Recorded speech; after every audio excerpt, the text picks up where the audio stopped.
हाँ भैया पढ़ो। बस जिस लाइन पे पढ़ रहा हो उसको अंडरलाइन कर देना। आप सामने रहिए, भैया को बताते रहिए। हाँ वही भैया, ये जिस लाइन पे पढ़ रहा हो उसको अंडरलाइन कर देना।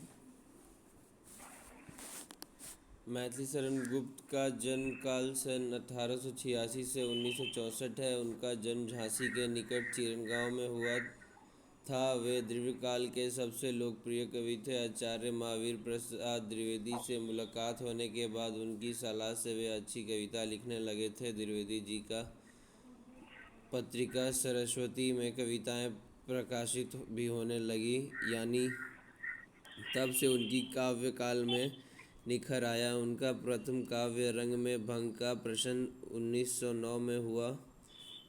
भारत भारती के प्रकाशन के बाद वे राष्ट्र कवि के रूप में मशहूर हुए। उन्होंने दो महाकाव्यों और 29 खंड काव्यों की रचना की है। इनकी प्रायः सभी रचनाएं राष्ट्रीयता से ओतप्रोत है।